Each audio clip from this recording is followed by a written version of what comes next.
Assalamualaikum warahmatullahi wabarakatuh. Para jamaah channel YouTube Yayasan Al-Mu'afa, yang mudah-mudahan kita semua diberikan panjang umur, sehat afiat, mendapat ampunan, kasih sayang, keberkahan, kemuliaan, sekaligus mendapat kemantapan iman, Islam dan ihsan kita kepada Allah Ta'ala. Amin ya Rabbal Alamin. Pada kesempatan kali ini saya akan mengijazahkan sebuah kalimat istimewa yang apabila kita baca segala macam bentuk ujian hidup, kesusahan yang datang bertubi-tubi dalam hidup kita, segera akan mendapat solusi dari Allah Subhanahu wa Ta'ala. Amalan ini mengubah kesusahan hidup menjadi senang. Yang namanya hidup, senang sama susah silih berganti. Ini yang disebut sunnatullah, ketetapan Allah yang Allah udah bikin skenario buat umatnya.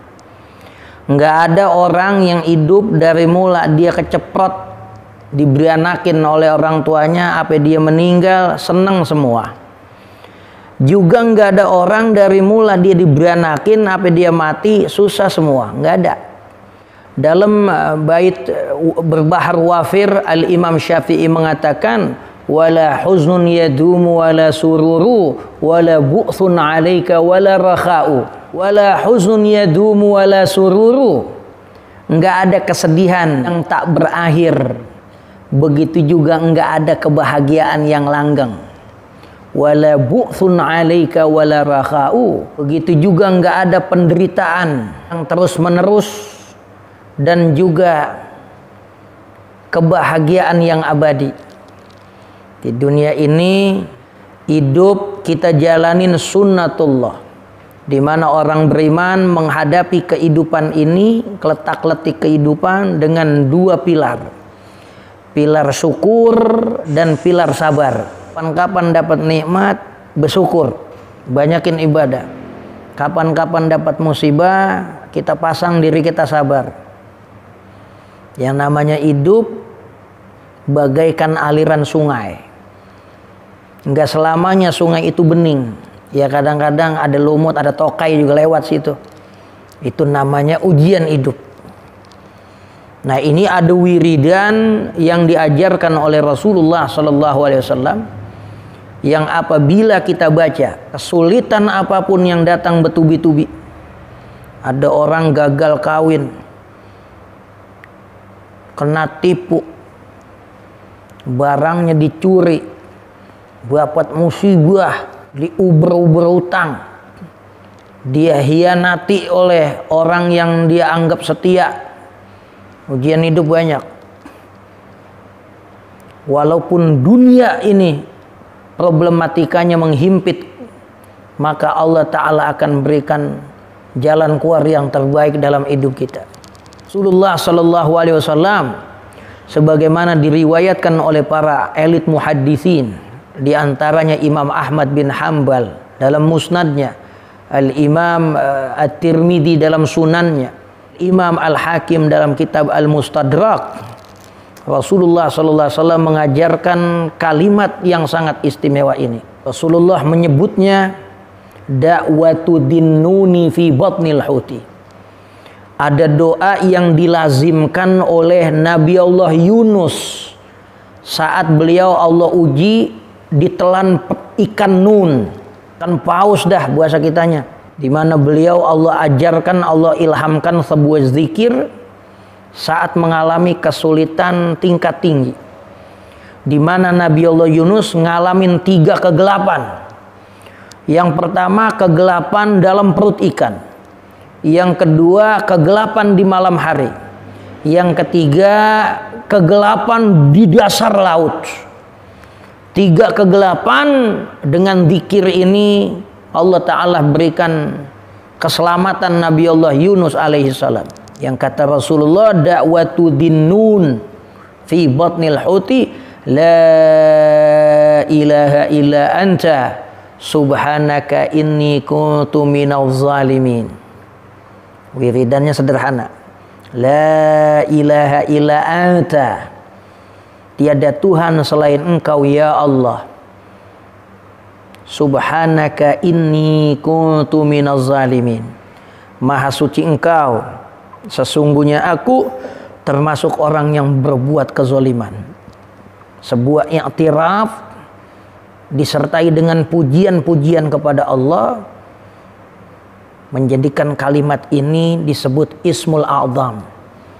Di dalamnya terdapat nama Allah yang paling agung, yang kalau kita sebut dalam doa-doa kita, apa yang menjadi hajat kita bakal Allah ijabah. Kegelapan, kesulitan yang berlapis dan bertubi-tubi akan musnah dengan kekuatan zikir ini.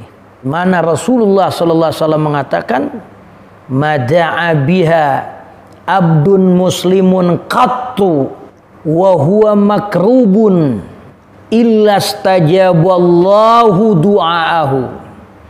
Tidaklah seorang muslim membaca doa ini saat mengalami kesulitan, kepelikan, tingkat tinggi, melainkan Allah Ta'ala akan ijabah apa yang menjadi hajat dia.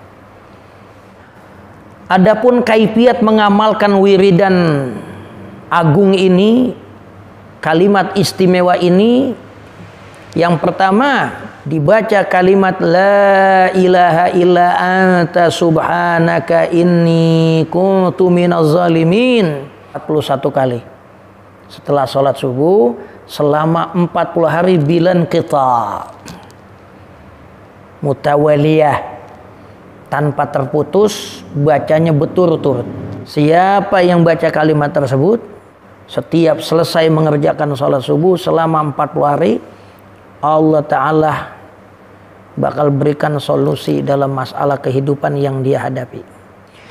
Adapun untuk menarik rezeki, kalimat la ilaha illa anta subhanaka inni kuntu minaz zalimin dibaca 1000 kali.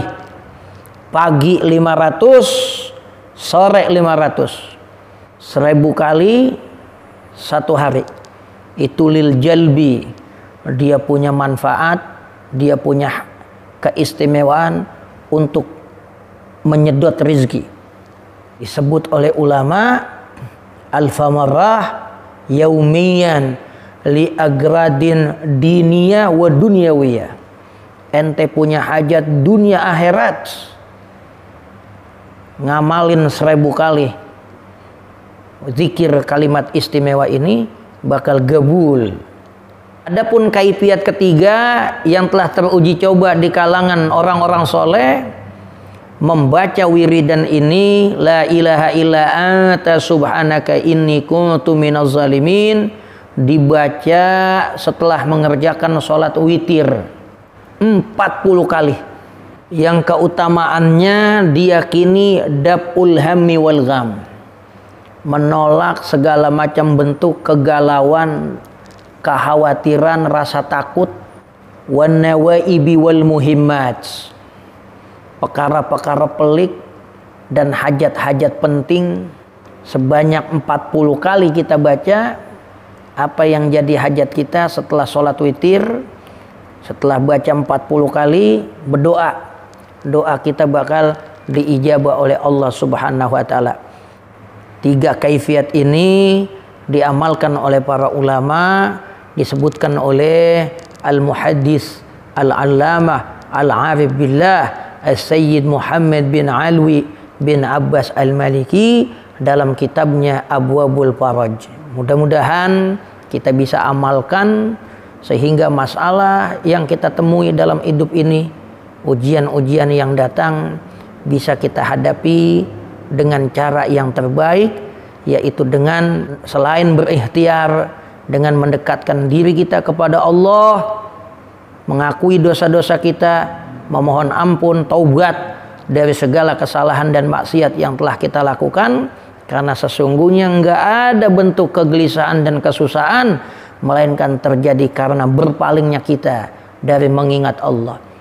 Wa man yakun multaziman bidzikri kana bihi muhassanan min faqri.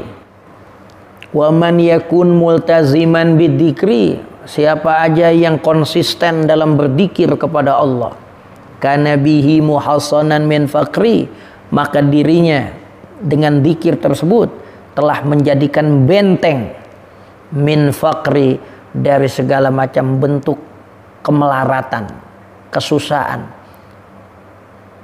hal-hal yang bawa diri kita ke belangsak, sengsara. Dengan berzikir kepada Allah Ta'ala membawa ketenangan dalam hidup kita. Ala bidzikrillahi tatmainnul qulub. Berzikir kepada Allah mendatangkan ketenangan hati kita. Adapun sanad yang muttasil kepada Rasulullah Sallallahu Alaihi Wasallam mengenai kalimat istimewa ini, saya akan sebutkan pada deskripsi video ini. Mudah-mudahan banyak manfaatnya. Kita akan ketemu lagi dengan doa-doa wirid, zikir dengan sanad yang bersambung kepada para wali-wali dan juga kepada Rasulullah Sallallahu Alaihi Wasallam. Assalamualaikum warahmatullahi wabarakatuh.